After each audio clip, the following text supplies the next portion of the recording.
Hello and welcome to the Minimum Competence episode for Friday, May 23rd, 2025. I'm your host for today, Andrew Lakey, a tax and technology attorney from New Jersey. On today's episode, we cover the Ukraine-U.S. mineral deal, Trump's blocked federal layoffs, and a Supreme Court ruling that preserves Fed independence. For now, let's remember, the only lost cause is one we give up on before we enter the struggle, and read today's legal news.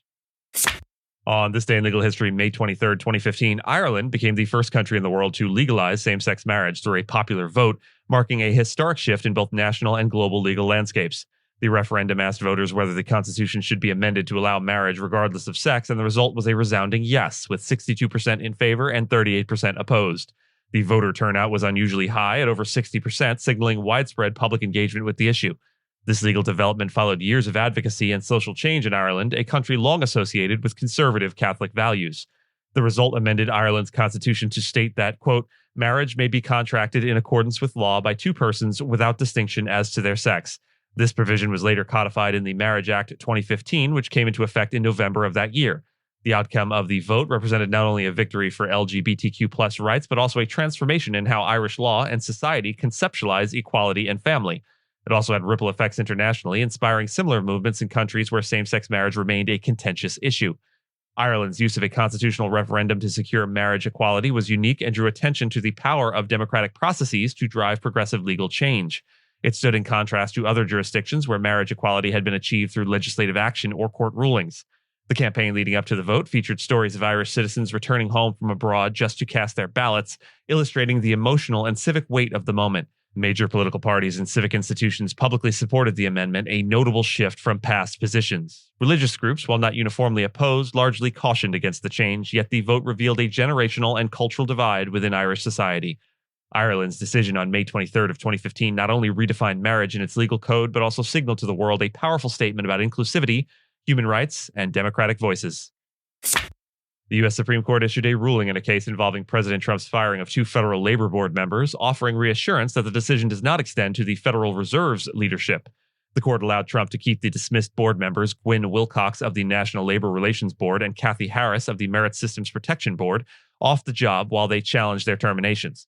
However, the justices emphasized that the Federal Reserve is a uniquely structured entity distinct from other federal agencies and rooted in a special historical context. This distinction has calmed concerns that Trump might use these cases to justify firing Fed Chair Jerome Powell, whom he has criticized for not cutting interest rates. Powell, appointed by Trump and later renominated by President Joe Biden, is legally protected from dismissal except for cause, as stated in the Federal Reserve Act of 1913. Analysts welcomed the court's reassurance, interpreting it as a safeguard for the Fed's independence. Nevertheless, some experts cautioned that the ruling isn't a definitive protection for the Fed, but does limit broader implications from the labor board cases. Powell's term expires in May of 2026, and Trump is expected to name a successor. U.S. District Judge Susan Ilston extended a block on mass layoffs planned by the Trump administration, ruling that significant restructuring of federal agencies requires congressional approval. This decision hampers President Trump's efforts to downsize or eliminate parts of the federal workforce, a central component of his broader government overhaul strategy. The ruling continues a temporary restraining order from earlier this month, which prevented around 20 agencies from carrying out large-scale layoffs and required reinstatement of those already dismissed. Ilston's updated order refines the earlier ruling but maintains its core restrictions. The Trump administration had sought Supreme Court intervention, arguing the judge overstepped constitutional boundaries related to executive authority, but that effort may now be moot. Government attorney Andrew Burney contended that Trump's executive order only asked agencies to explore potential cuts without mandating immediate layoffs. However, plaintiffs argued that the administration's directives clearly pressured agencies to prepare for deep personnel cuts. These include proposed reductions of 80,000 jobs at Veterans Affairs and 10,000 at Health and Human Services. More than 260,000 federal employees are expected to leave their roles by September, many through buyouts. Lawsuits challenging these cuts are pending, making this ruling the most comprehensive legal obstacle so far in Trump's plans. Earlier this month, Ukraine's parliament ratified a landmark agreement with the United States, a legal, financial, and strategic framework that gives America preferential access to Ukraine's critical minerals and hydrocarbons, all while laying the foundation for a reconstruction investment fund designed to rebuild Ukraine's decimated infrastructure. Sounds noble, sure, but let's not mistake realism for altruism. The deal is as much about strategic leverage as it is about digging rocks out of the ground. So the agreement covers 55 minerals, everything from lithium and cobalt to uranium, titanium, and rare earths, plus oil and gas. The U.S. gains front-of-the-line privileges via a new limited partnership co-managed by the U.S. International Development Finance Corporation, or DFC, and Ukraine's PPP agency. Ukraine contributes its share in the form of rights to 50% of future revenues from new or dormant but not yet exploited resource licenses. Meanwhile, the U.S. counts military aid as its capital input. But it's not just about extraction. This partnership comes with first rights to co-invest, first rights to offtake agreements, and most favored nation status for investment terms, all locked into Ukrainian law. And if those terms change, the agreement explicitly overrides any Ukrainian legislation.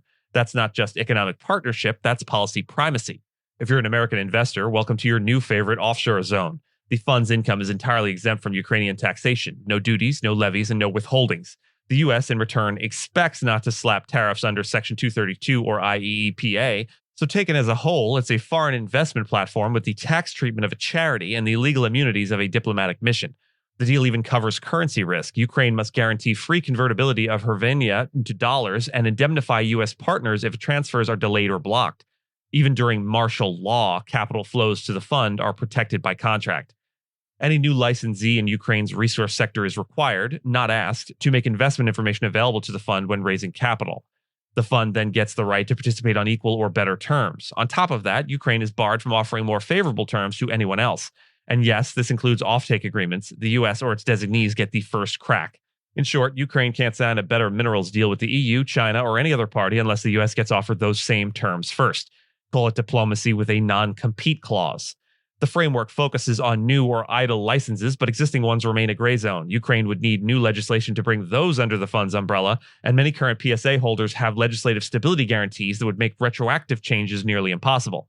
Unless these assets are retendered or voluntarily integrated, they risk becoming an unaligned economic orbit, limiting this fund's reach to some extent. Here's the mineral-sized asterisk. This won't generate any revenue tomorrow. Rare earth mines can take 10 to 20 years and $2 billion each to become operational, and many Ukrainian deposits remain unmapped. Some are under occupation, and wartime damage to infrastructure makes transport and processing a logistical fantasy at this point. While the agreement doesn't spell out a formal role for U.S. companies, it's not hard to guess the playbook. Preferential licensing, co-investment with the fund, and possibly DFC-backed bonds aimed at U.S. institutional investors.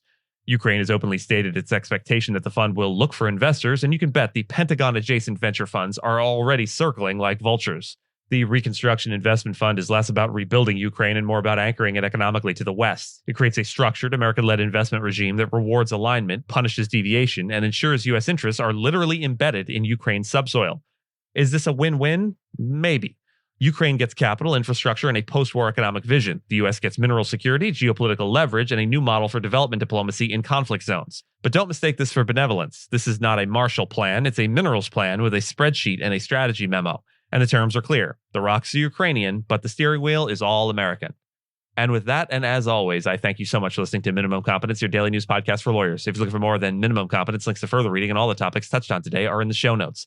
And reviews go a long way towards helping new listeners to find our show. If you have a moment, leave a rating or review on your podcast player. We'd sure appreciate it. And if you know someone that might be interested in a story we cover, consider sending them the episode. But remember, nothing here should be construed as legal advice because it's certainly not that.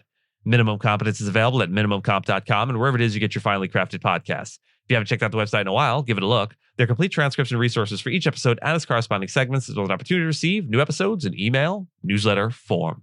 We'll see you back here on Monday, and until then, note, we like to close out the week of shows with a featured musical piece that will make these Friday episodes seem especially long. We hope you'll stick it out and enjoy the featured piece, but if music, and specifically classical music, isn't your bag, we get it. Our mouth sounds unrelated to the week's closing music ends here. Gustav Holst, born in 1874 in England, was a composer whose music bridged the Romantic and modern eras with a uniquely English voice. Best known for his orchestral suite, The Planets, Holst made lasting contributions to wind band literature, a genre he approached with both seriousness and innovation. Among his most celebrated works in this realm is the Second Suite in F for Military Band, Opus 28, No. 2, composed in 1911. Unlike many composers of the time who treated band music as secondary, Holst infused his suite with depth, structure, and folkloric authenticity. The first movement of the suite, the March, the Allegro, opens with a vibrant and engaging theme based on the Somerset folk tune Morris Dance. Holst immediately establishes a sense of forward momentum and bright sonority that captures the distinct color of a military band. This is soon followed by a more lyrical trio section featuring the melody Swansea Town, which provides a warm contrast before the return of the energetic march. The entire movement showcases Holst's gift for counterpoint, clever orchestration, and thematic development, all while remaining accessible and rhythmically compelling. As this week's closing theme, Hulst's March Allegro from the Second Suite offers a rousing, optimistic send-off. It's a reminder of the power of wind ensembles to convey both complexity and joy, and of Hulst's enduring legacy in shaping modern band repertoire. The movement reflects not only his compositional brilliance, but also his respect for English folk traditions, seamlessly translated into a format meant for public performance and communal appreciation. Without further ado, Gustav Holst's Second Suite in F for Military Band, Opus 28, number 2. Enjoy.